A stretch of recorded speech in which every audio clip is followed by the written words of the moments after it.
Ini hadis Nabi yang diriwayatkan oleh Tirmizi. Saya pun tak tahu itu, belum pernah ketemu, ternyata baru dapat ini.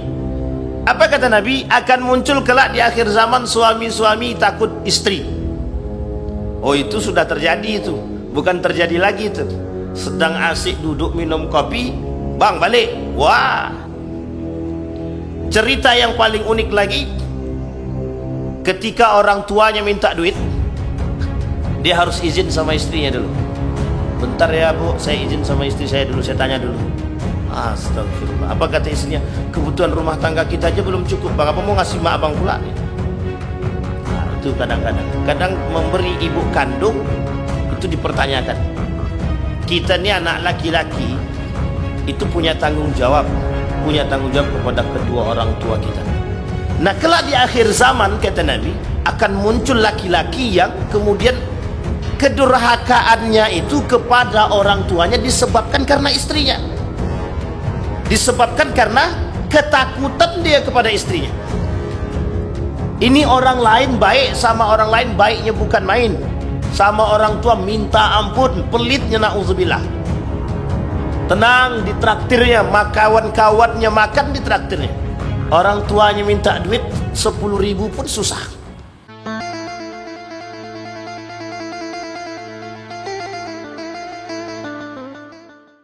Bapak Ibu sekalian yang berbahagia, kemarin di pertemuan sebelumnya kita sampai nomor 13. Sekarang kita ulang sedikit di nomor 13. Yang ke-13. Kata Nabi yang ke-13, "Idza ata'a ar-rajul imra'atahu wa aqqa ummahu wa adna sadiqahu wa aqsa abahu wartafa'atil aswatu fil masajid." Rawahu At-Tirmizi an Abi Hurairah radhiyallahu an. Bapak Ibu sekalian yang berbahagia, tanda datangnya akhir zaman atau tanda datangnya kiamat, akan muncul prahara, akan muncul kejadian-kejadian yang aneh di akhir zaman. Apa salah satu tanda-tanda yang akan muncul, kejadian-kejadian yang akan muncul kata Nabi? Kata Nabi, kelak akan muncul laki-laki yang takut kepada istrinya. Namanya kalau kata sulit kemarin apa namanya itu ya? Suami takut istri. Namanya sutri. Tak apalah namanya pokoknya. Suami takut istri. Ini hadis Nabi yang diriwayatkan oleh Tirmizi. Saya pun tak tahu itu, belum pernah ketemu, ternyata baru dapat ini. Apa kata Nabi? Akan muncul kelak di akhir zaman suami-suami takut istri. Oh, itu sudah terjadi itu, bukan terjadi lagi itu. Sedang asik duduk minum kopi, bang balik. Wah, kopi yang penuh pun bisa tinggal itu. Ini zaman sekarang nih begitu. Zaman yang serba sudah terbalik. Apa maksudnya zaman terbalik itu? Di salah satu daerah di Jawa Barat itu, suaminya Jawa, tenang bu, tenang, di Pekanbaru tak ada. Salah satu cerita yang paling unik itu di salah satu kota di Jawa Barat itu. Tapi ini cerita ya. Laki-lakinya jaga anak, istrinya kerja itu. Istrinya kerja keluar, ada yang keluar kota, ada yang keluar negeri, jadi TKI. Jadi TKI itu. Suaminya di rumah saja. Kalau ibu-ibu atau bapak-bapak pergi ke tanah suci, juga nanti banyak bapak ibu akan mendapatkan para orang-orang yang datang ke Saudi, yang perempuan khususnya itu mereka meninggalkan anak istri mereka itu. Mereka tinggalkan anak istri, anak dan suami mereka. Mereka pergi keluar kota, keluar negeri, ada yang ke Mekah, ada yang di Jeddah, ada yang di Riyadh, ada yang di Madinah. Itu kerja itu.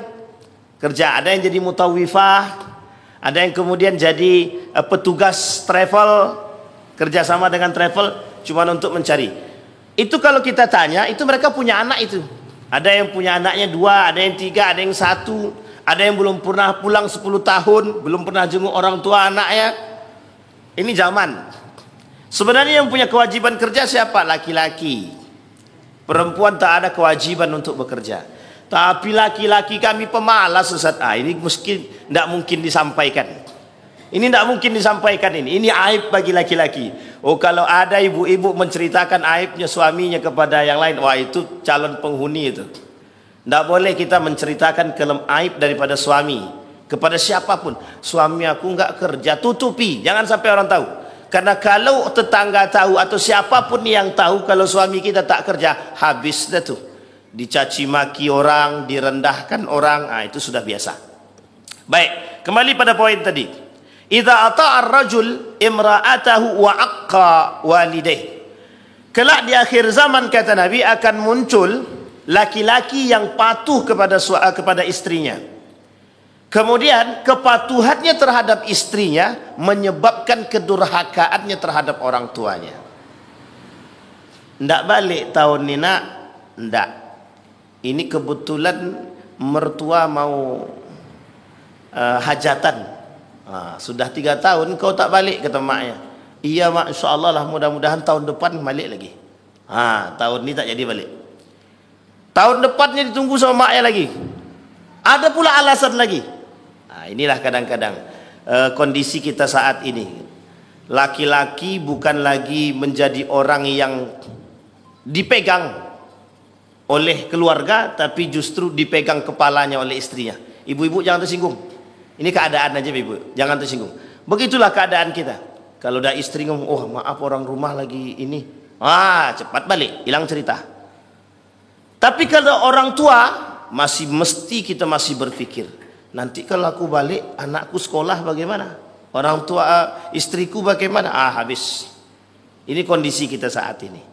Ketakutan seorang suami terhadap istri itu sangat-sangat kelihatan saat ini. Zaman dulu tak. Zaman dulu orang tua zaman dulu apa kata suami?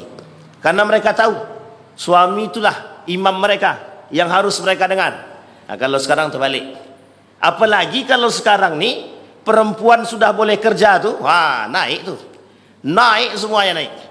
Jadi penyebabnya apa? Salah satunya adalah ekonomi. Kenapa demikian?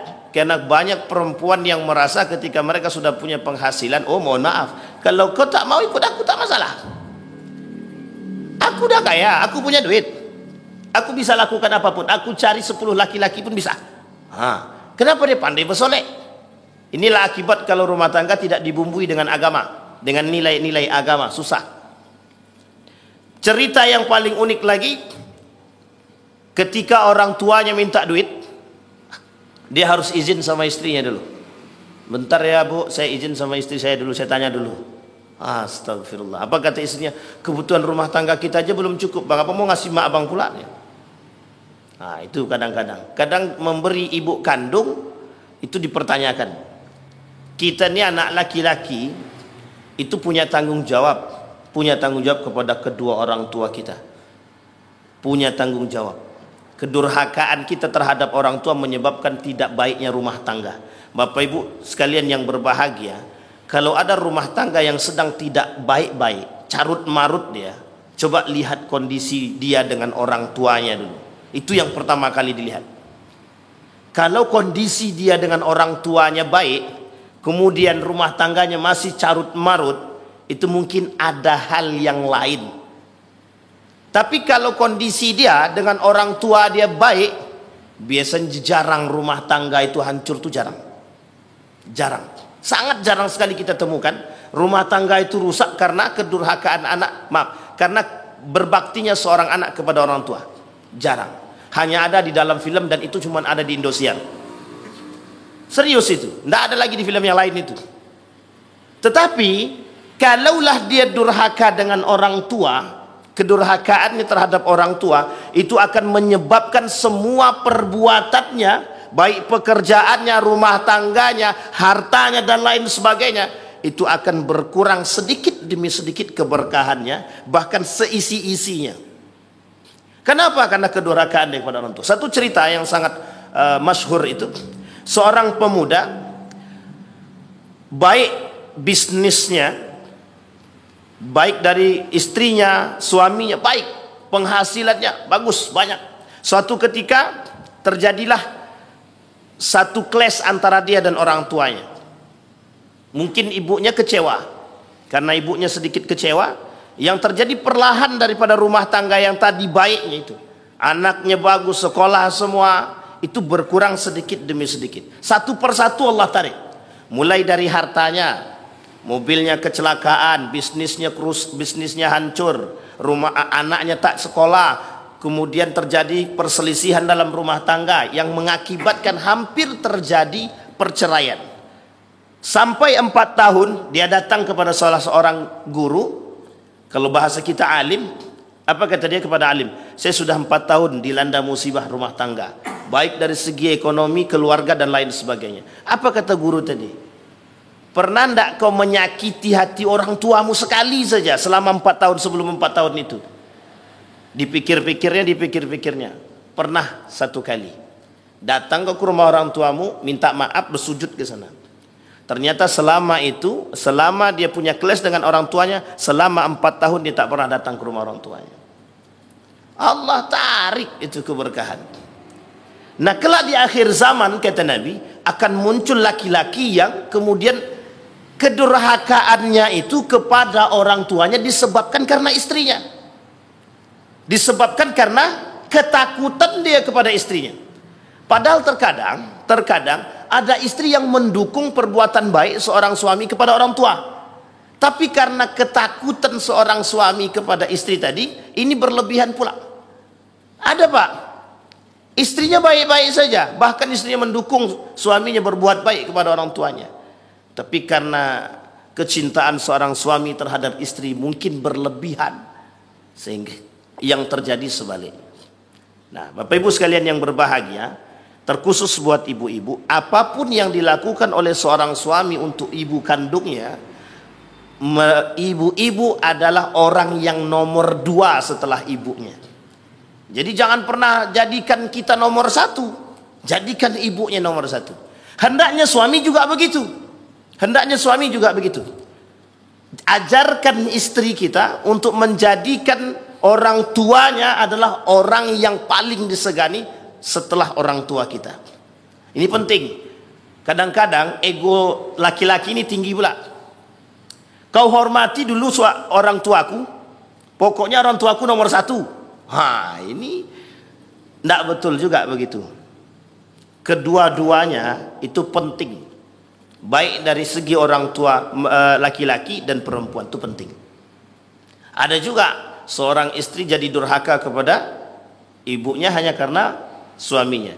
Tapi kedurhakaan seorang istri kepada ibunya itu disebabkan oleh suaminya, maka itu menjadi tanggung jawab berat bagi seorang suami. Artinya begini, istri memang patuh kepada suami. Sekalipun meninggal orang tua istri itu, kalau suami bilang jangan kau keluar dari rumah tanpa izin aku, maka janganlah keluar lagi. Sekalipun orang tua meninggal tapi suami tak mengizinkan keluar dari rumah, tak usah keluar. Karena ini bagian penting dalam hidupnya seorang wanita terhadap suami. Itu penting. Akhlak yang paling mulia itu di situ. Bahkan dijanjikan oleh Allah itu surga tanpa hisab bagi seorang wanita yang mau berbakti kepada suaminya. Tetapi seorang suami harus mengajarkan bagaimana istrinya untuk patuh kepada orang tuanya. Ini yang paling penting. Artinya membangun komunikasi yang baik. Alaika bibirril walidain kilaihima. Kewajiban bagi kalian berbuat baik dan berbakti kepada kedua orang tua, kedua-duanya. Wa birri dzawil qurba wal abaid. Apa maksudnya? Barulah kemudian setelah kau berbakti kepada orang tua, berbuat baik kepada orang tua, baru kau berbuat baik kepada orang lain. Ini orang lain baik sama orang lain, baiknya bukan main. Sama orang tua minta ampun, pelitnya na'udzubillah. Tenang di traktirnya, kawan-kawannya makan di traktirnya. Orang tuanya minta duit 10.000 pun susah. Kadang-kadang ini bu saya kasih tapi pinjam aja lah ya. Itu anak-anak calon apa namanya, tanda-tanda anak-anak durhaka begitu tuh. Baik, itu yang pertama, menyebabkan seorang laki-laki durhaka kepada ibunya atau kepada orang tuanya karena rasa takutnya kepada istrinya. Jadi ketaatan bisa menyebabkan taat itu tak salah. Tapi kalau taat tidak pada tempatnya atau taatnya berlebihan, itu bermasalah. Makanya kita tidak boleh Bapak Ibu melakukan sesuatu itu berlebihan, itu tak boleh. Cinta kepada manusia berlebihan, tidak bisa. Mati dia kita ratap jadi sejadi-jadinya itu. Nah, boleh Bapak Ibu lihat itu di kuburan tuh ada yang menangis sejadi-jadinya sampai pingsan dan lain sebagainya. Mencintai manusia itu tidak boleh melebihi cinta kita kepada Allah. Kalau kita kehilangan Allah biasa saja. Tapi kalau kita kehilangan orang yang kita cintai, oh minta ampun sakitnya. Dan ini bahasa. Baik. Yang kedua, wa adna sadiqa wa aqsa abah. Kata Nabi kelak di akhir zaman, dari hadis yang sama, akan muncul orang-orang yang kemudian dekat dengan temannya, tapi jauh dari orang tuanya, jauh dari bapaknya. Berkomunikasi dengan kawan baik, berkomunikasi dengan orang tua kesulitan. Berkomunikasi, bermuamalah, bersahabat dengan teman itu sangat biasa, sangat mudah terjalin. Tapi bersahabat dengan orang tua, dengan bapak sangat sulit. Dan ini kemudian mereka menganggap bapak bukan masaku, masaku bukan masanya bapak. Jadi tak nyambung. Makanya ketika mereka mengatakan aku dengan temanku sejalan, tapi aku dan bapakku tak sejalan. Ini masalah Bapak Ibu. Kenapa saya katakan masalah? Ini karakter anak zaman now. Karakter anak zaman sekarang. Anak lebih betah di luar daripada di rumah. Anak lebih betah di luar daripada di rumah. Kemana nak pergi jumpa kawan? Sebentar ya Bu. Oke. Sebentarnya itu bisa berjam-jam. Jadi sekarang itu sebentarnya zaman sekarang ini tidak sama sebentar zaman dulu. Kalau sebentar zaman dahulu itu betul-betul sebentar. Kalau sebentar zaman sekarang itu lama tuh. Berarti kalau dia bilang lama, berarti lama banget, bisa berhari-hari itu.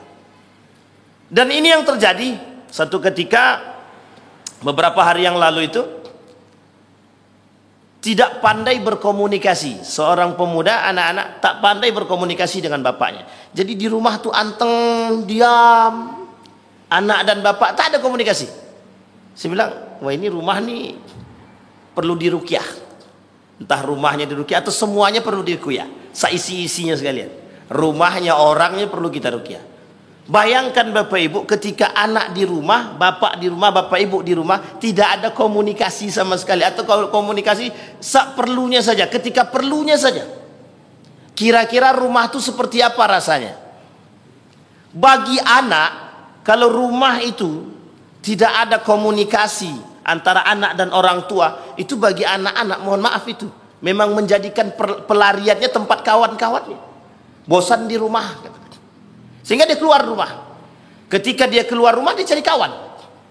Ketika bertemu dengan kawannya, dia merasa betah karena diskusinya, karena pembicaraannya dan lain sebagainya. Mungkin dikasih mainan dan lain sebagainya. Tenang dia, aman. Sehingga ini menyebabkan pergaulan dia tanpa batas, karakter dia tanpa batas, akhlak dia tanpa batas. Ini menjadikan dia jauh dari orang tuanya. Dan Nabi sudah katakan kelak di akhir zaman akan muncul orang-orang yang seperti itu. Apa penyebabnya? Penyebab yang pertama komunikasi di dalam rumah tangga. Nabi Muhammad sallallahu alaihi wasallam jangankan dengan istri dia, dengan cucu-cucunya pun dia mampu bermain. Bahkan dibawanya ke masjid, naik dia ke atas badan Nabi sedang sholat, dipegang oleh Nabi, kelak menjadi satu hukum. Bagaimana hukumnya bawa anak ke masjid ketika menggendong anak? Kalau anak itu tak pakai pempes dan yakin kita kesuciannya, boleh. Tapi kalau kita tak yakin dia pakai pempes, kita tak boleh bawa gendong dia. Kecuali dalam keadaan memang ditakutkan mengganggu orang lain, baru dibolehkan. Apa dalilnya? Nabi bawa cucunya sholat. Nabi pernah gendong cucunya ketika sholat. Jadi dalil. Nabi dengan Siti Aisyah, boleh dibangun cerita ini Bapak Ibu. Nabi dengan Siti Aisyah setiap sore main lari-lari. Ketika Nabi dalam keadaan kosong setelah sholat asar, setelah Nabi sholat asar, kemudian Nabi mengaji, berkumpul dengan para sahabat dan sahabiat. Itu setelah itu Nabi pulang ke rumah mereka, Nabi main-main, bermain-main dengan Siti Aisyah. Kalau Nabi di rumahnya Maryam, Nabi bermain. Bahkan Nabi membangun dialog yang bagus ketika dengan Maryam itu. Satu cerita, Nabi sampai ke rumah Maryam. Yang tak suka siapa? Siti Aisyah. Nah, ini bangun cerita Nabi lain cerita ya, tapi cerita-cerita bangun di belakang lagi. Jadi Nabi itu ketika datang ke rumah Maryam, sampai di rumah Maryam, itu Maryam siapkan keinginan Nabi. Apa yang disukai oleh Nabi? Yang disukai oleh Nabi roti canai dan lain sebagainya, roti canai, madu dan lain sebagainya, manisan dikumpulkan. Itu cerita, Nabi bercerita tentang Maryam. Apa saja, bagaimana keadaan hari ini. Nabi cerita, Nabi itu komunikatif, sangat komunikatif. Jangan dipandang tampang Nabi itu serius gitu, enggak. Nabi itu juga humoris. Juga humoris. Dan bahkan di sekeliling Nabi itu tak sedikit orang-orang yang humor itu. Banyak, ada Nuaim, ada Zaltan, ada dan lain sebagainya. Dan itu banyak. Artinya membangun komunikasi dalam rumah itu, dalam rumah tangga itu baik, bagus sangat. Dan Nabi sudah mengajarkan. Ketika Nabi dengan Hafsah, sama. Nabi dengan Hafsah itu sampai ke rumah. Hafsah ini anaknya Umar bin Khattab. Siti Aisyah anaknya Abu Bakar. Maryam itu budaknya Nabi.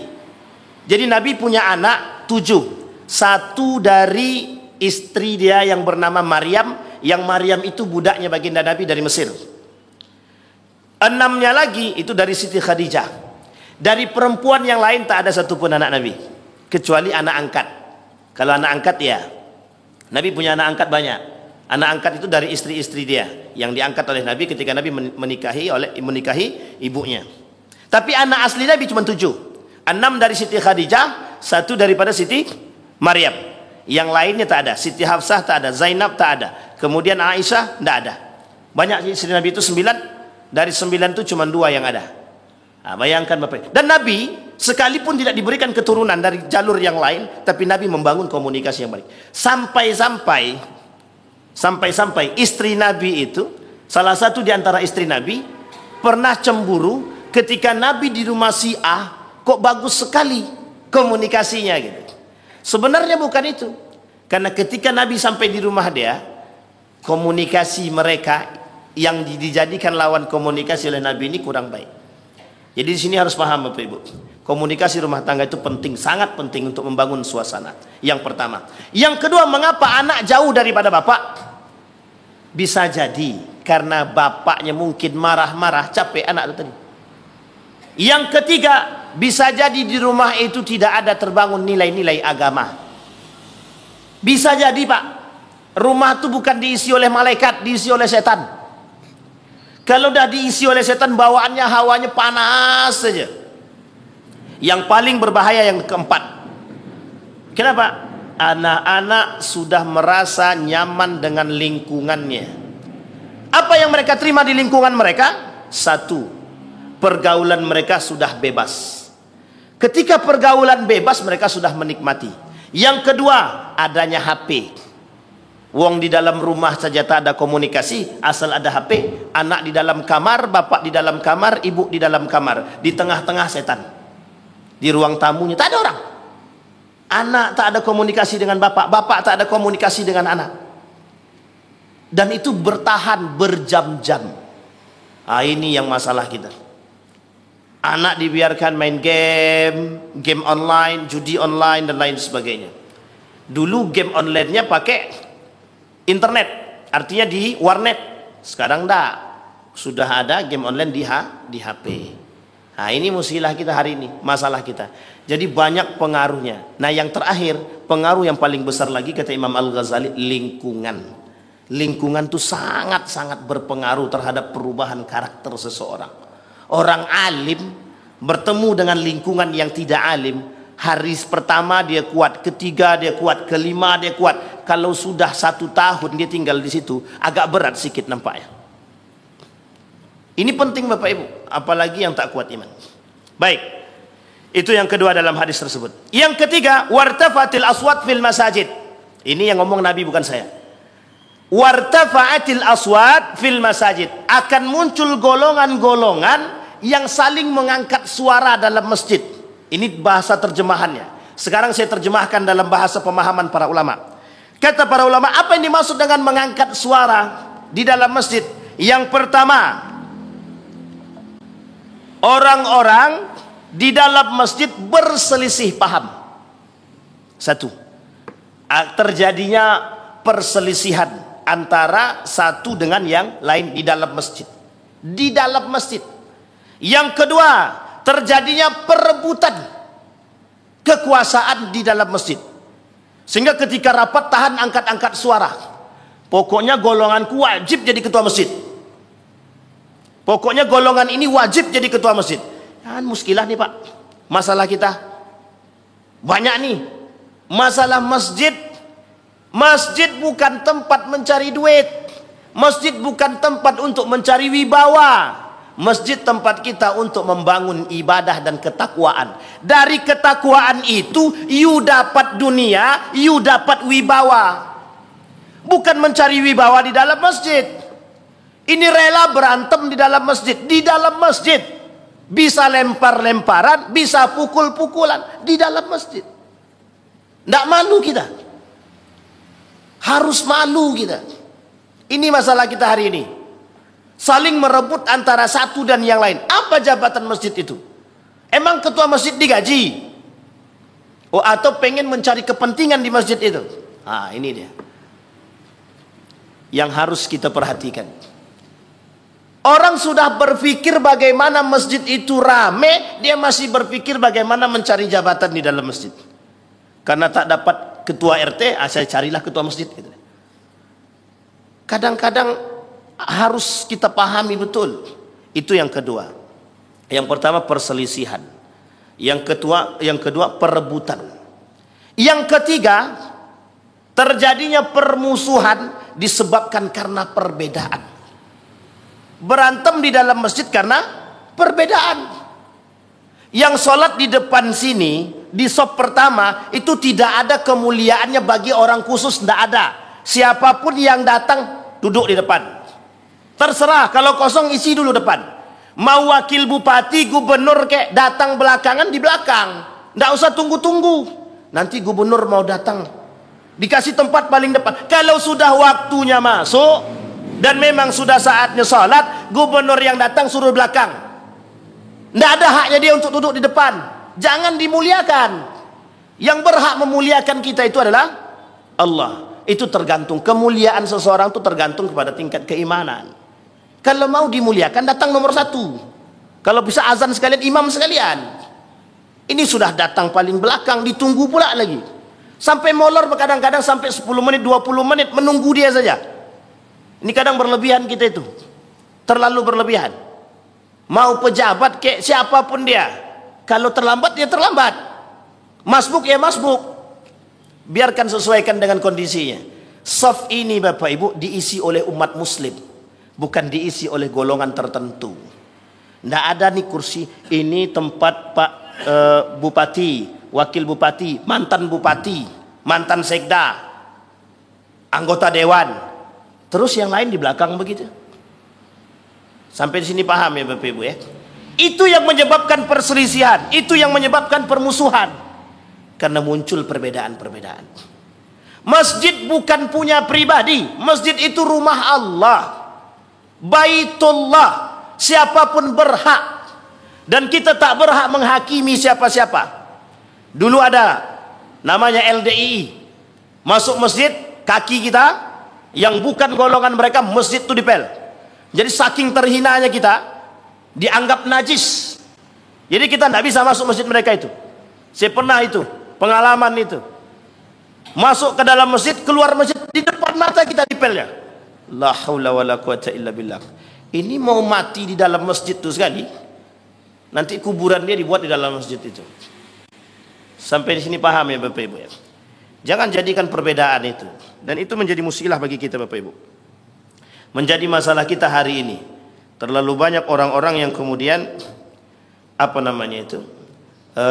berebut sesuatu yang tidak penting untuk diperebutkan. Kadang-kadang gara-gara kota infak itu bisa berantem. Duit itu paling cuma 1,5 juta. Nah, ini kejadian ini. Baru tadi kemarin malam. Kemarin malam itu ada salah satu masjid itu berantem jamaah di dalam masjid. Satu jamaah mau minta duit untuk ngerjakan Artinya mau merapikan masjid karena masjid itu bocor. Tak dikasih duit sama bendaharanya. Karena tak dikasih duit sama bendaharanya, mengamuk di dalam tuh, berantem pukul-pukulan di dalam masjid. Ya Allah ya Rabbi ya Rahman. Dan uniknya lagi, jadi tontonan. Jadi tontonan. Tidak ada yang melerai, dibiarkannya berantem. Saya bilang ya Rabb, ini dapat cerita saya. Astagfirullah wa atubu ilaik. Yang harus kita perhatikan, bagi pengelola masjid, siapapun itu, jangan pernah berpikir mencari sesuatu keuntungan di dalam masjid. Tapi berpikirlah bagaimana caranya mencari cara agar masjid ini tetap ramai. Kelak yang namanya kewibawaan dan keuntungan itu mesti datang. Berkahnya orang mengurus masjid dengan keikhlasan, itu Allah kembalikan sebagaimana Allah memberikan keberkahan kepada orang yang datang ke dalamnya. Jadi kalau datangnya 100-an lebih, itu keberkahannya kan macam-macam. Dengan keberkahan yang macam-macam itu juga Allah berikan kepada pengurus masjid. Jangan pernah takut. Jangan pernah takut. Kalau betul, kalau salah wajib takut. Kecuali kalau salah dia tak takut. Ini curiga kita. Dah salah dia tak takut pula. Tidak ada gunanya kita merebutkan masjid itu. Orang lain sudah berpikir bagaimana di masjid itu ada kasur, sehingga para orang-orang musafir bisa tinggal, bisa nginap, bisa diberikan makan gratis, minum gratis. Kita pikirkan, ini masih berputar pada berantem di dalam masjid. Hanya karena, itu tadilah. Pemahaman yang lain. Yang keempat, orang-orang yang mengangkat suara di dalam masjid. Sebagian lain mengatakan ada orang-orang yang bernyanyi di dalam masjid. Bernyanyi di dalam masjid. Ingat bernyanyi. Bernyanyi itu bisa jadi maknanya panjang. Kalau berselawat bagaimana? Berselawat pakai gendang bagaimana? Di dalam masjid.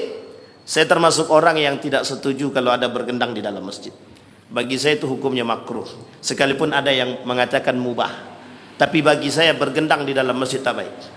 Bagi saya hukumnya makruh. Kalau makruh itu masih bisa dilakukan meskipun tidak disukai, tapi kan tak berdosa. Tapi masih ada orang-orang yang kemudian mengatakan mubah bermain gendang di dalam masjid. Wallahu a'lam bishawab. Mungkin karena yang penting jangan karena kita melakukan kemudian kita mengatakan mubah, karena kita tak suka kemudian kita katakan makruh ataupun haram. Artinya sesuaikan dengan kondisi pandangan para ulama bagaimana hukum bermain gendang di dalam masjid. Artinya itu bagian daripada itu. Tapi ada orang-orang yang kemudian bernyanyi di dalam masjid. Bernyanyi, nyanyinya pun tidak pula baik-baik.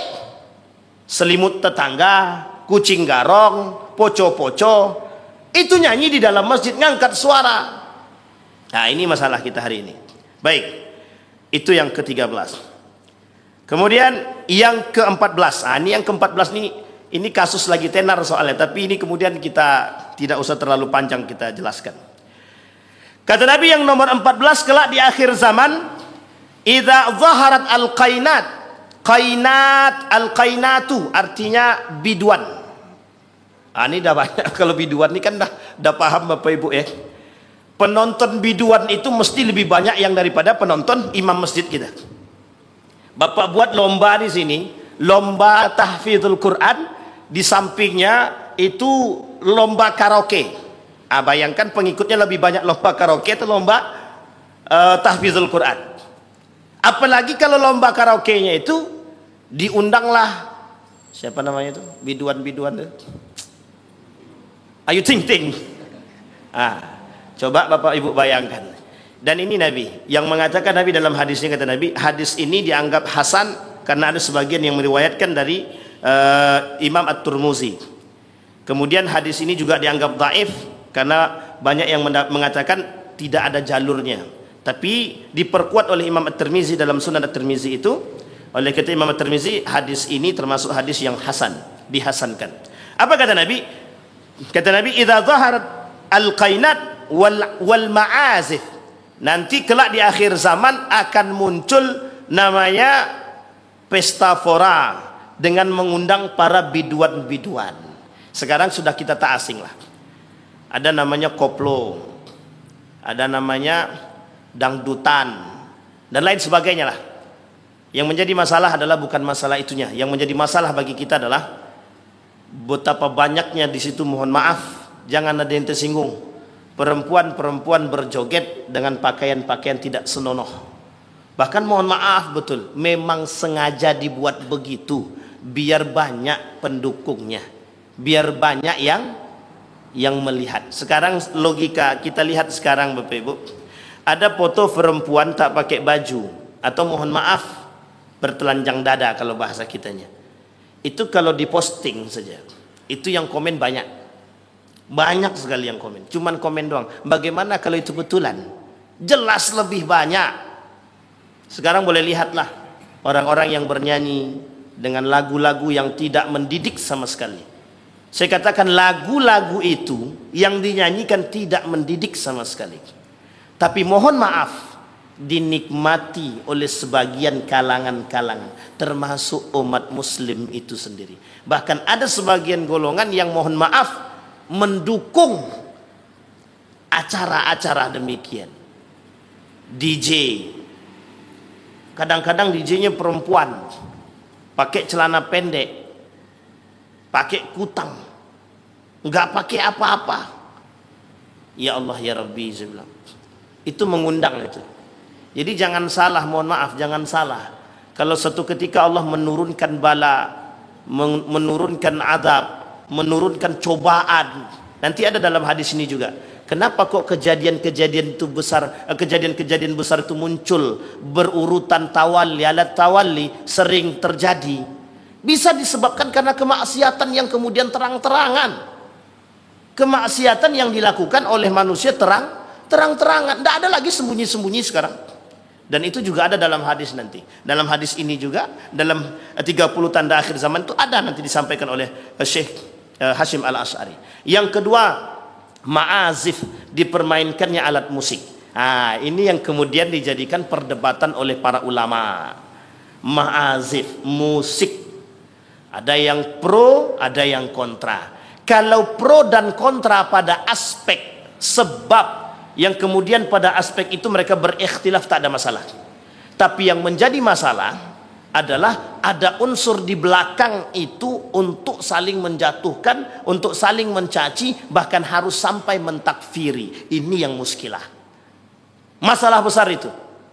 Gara-gara permainan musik seperti ini, yang oleh para ulama dianggap itu debatable, ikhtilaf, sampai bisa mengkafirkan. Satu ibadah yang sifatnya furu', yang bisa dijadikan ikhtilaf, berbeda pendapat para ulama tentang satu perbuatan tadi, satu transaksi tadi, kemudian ulama berikhtilaf, ada yang setuju, ada yang tak setuju, dan harus sampai mentakfiri. Yang salah bukan pada aspek sebabnya, yang salah pada aspek takfirinya. Mesti ada sesuatu yang mereka sembunyikan, mesti ada sesuatu yang mereka inginkan, sehingga harus menjatuhkan orang tersebut. Dan ini harus dipahami baik-baik. Ini karakter akhlak ma'azif. Tetapi yang dimaksud oleh Nabi dalam hadis ini adalah kelak akan muncul orang-orang yang suka mendengarkan musik tapi tak suka mendengarkan bacaan ayat Al-Quran. Ini betul apa betul? Orang ngaji di malam Ramadan, datang orang berisik. Begitu Pak. Ini nyata nih, baru Ramadan kemarin terjadi. Apa kata jamaahnya? Ini kebetulan Pak Imamnya pintar pula. Apa kata Pak Imam? Bapak kalau ada dangdutan datang atau marah katanya? Diam langsung. Karena dia tahu yang marah itu yang suka dangdutan. Yang marah itu yang suka dangdutan. Diam, merah mukanya. Kami mau tidur. Besoknya corongnya toaknya itu diarahkan ke rumah orang yang marah tadi. Sengaja Pak. Saya bilang wah ini kacau memang. Tapi begitulah keadaan kita Bapak Ibu. Orang lebih banyak menikmati bacaan, orang lebih banyak menikmati musik ketimbang dulu Bapak Ibu. Kita sering mendengarkan suara ngaji. Bahkan sekarang mohon maaf masjid-masjid sebelum azan itu sudah mulai jarang ada yang ngaji-ngaji. Kalau dulu kita sering dengar itu ngaji-ngaji mu'amar. Dulu kan sering dihidupkan mu'amar. Kemudian Syekh Talib, Syekh Tayyib dan Syekh Talib itu sering ngajinya yang pakai tilawah begitu. Sekarang sulit kita dengar. Kadang-kadang tiba-tiba langsung Allahu Akbar, langsung azan. Dulu ada intro, itu ada dulu. Intronya bukan nyanyi, intronya itu ngaji. Nah, sekarang tak ada lagi.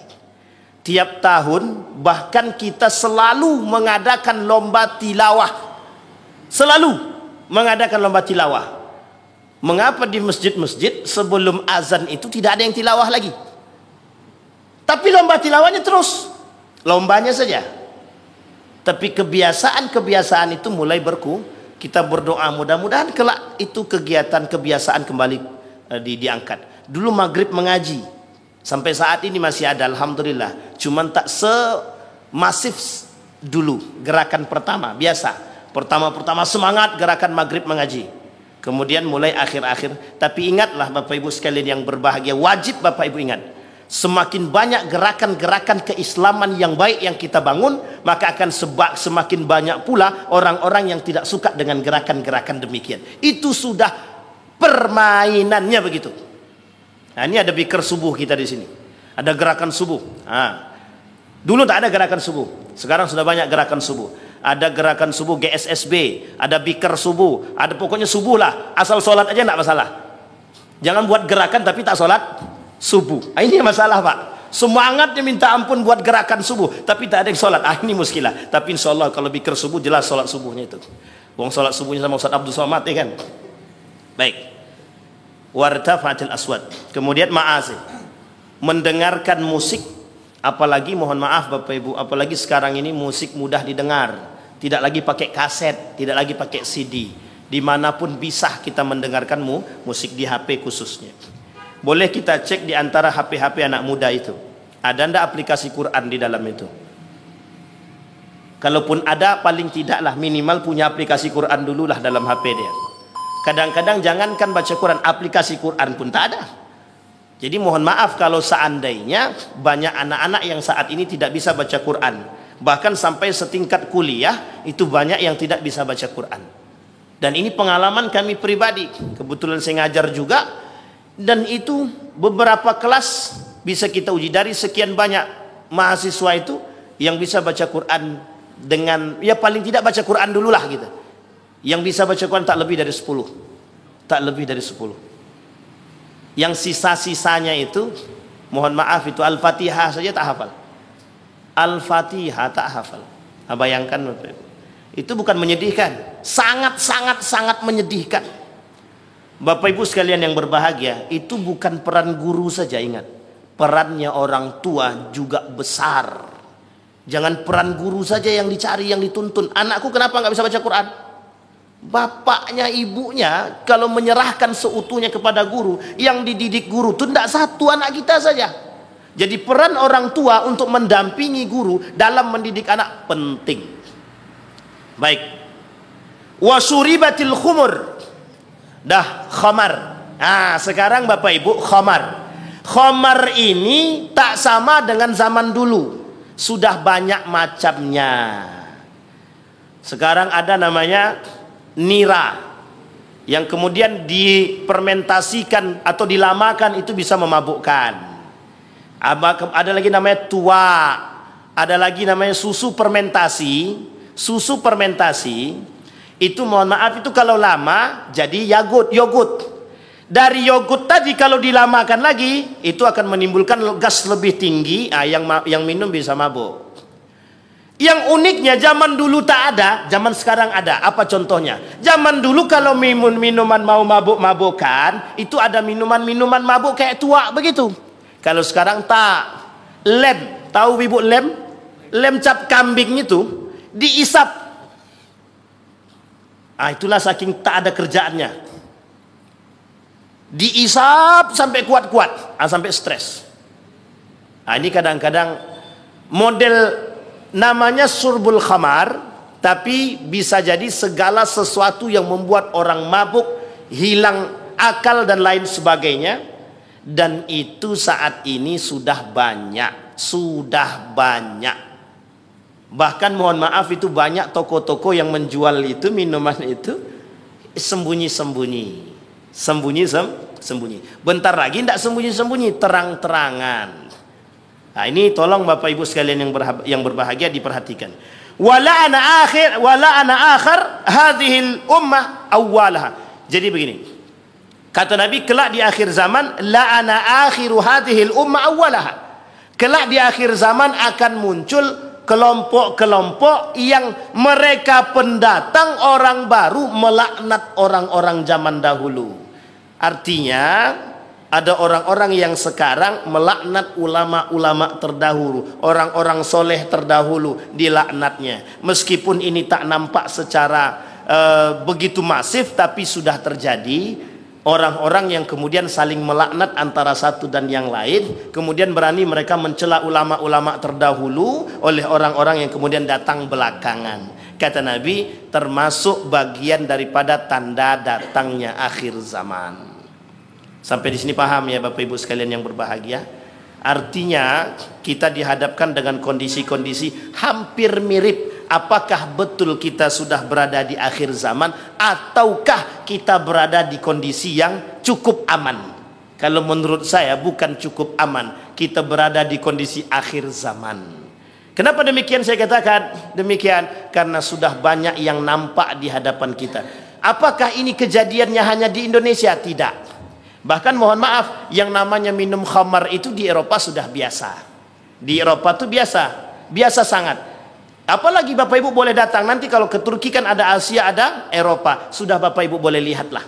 Tahu sejauh-jauh itu. Mohon maaf di beberapa kota pun di Saudi Arabia pun sudah ada juga bar-bar demikian yang sudah vulgar, yang sudah ditampakkan seperti diskotik-diskotik. Itu sudah mulai ada di beberapa kota di Saudi Arabia yang notabene mohon maaf, itu notabene Saudi Arabia itu kota yang cukup agamis, tapi kemudian sudah ada tempat-tempat perjudian yang cukup besar, sudah ada tempat karaoke yang besar, sudah ada tempat diskotik yang besar, meskipun tidak di tanah haram, tetapi sudah mulai merembet masuk ke tempat yang cukup kita anggap agamis. Sampai di sini paham Bapak Ibu sekalian yang berbahagia. Artinya kita sedang diteror dengan keadaan yang sedemikian rupa. Oleh karena itu kita yang bisa menentukan arah jalan kita. Kelak insya Allah di akhir pertemuan selesai nanti kita sampaikan apa yang harus kita lakukan menghadapi zaman yang serba edan. Kata Cak Nun, MH Ainun Najib, zaman ini zaman edan kata beliau. Iki zaman edan. Itulah bahasa beliau. Artinya zaman gila. Saya kira itu saja, mudah-mudahan bermanfaat bagi kita semua. Kita berdoa kepada Allah, mudah-mudahan apa yang kita sampaikan menjadi keberkahan, menjadi petunjuk bagi kita untuk bisa menciptakan ketakwaan kepada Allah Subhanahu wa taala. A'udzubillahi minasyaitonir rajim. Bismillahirrahmanirrahim. Alhamdulillahirabbil alamin. Hamdasy syakirin, hamdan na'imin, hamdan yuwafi ni'amahu wa yukafi'u mazida. Ya Rabbana lakal hamdu kama yanbaghi li jalali wajhikal karim wa 'azimi sultanik. Allahumma salli ala Muhammad wa ala ali Muhammad fil alamin innaka Hamidum Majid.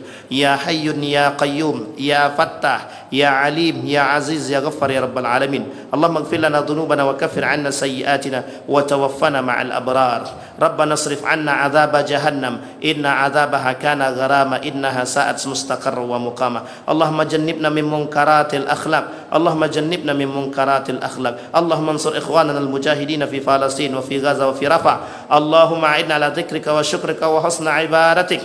Allahumma dammiril yahud. Allahumma dammiril yahud. Allahumma ahlikil kafarata wal mubtadi'ata wal musyrikin a'da'aka a'da'ad din. Allahumma rizqna rizqan halalan tayyiban mubarak wa anta khairur raziqin. Rabbana atina fid dunya hasanah wa fil akhirati hasanah wa qina azabannar. Walhamdulillahirabbil alamin. Assalamualaikum warahmatullahi wabarakatuh.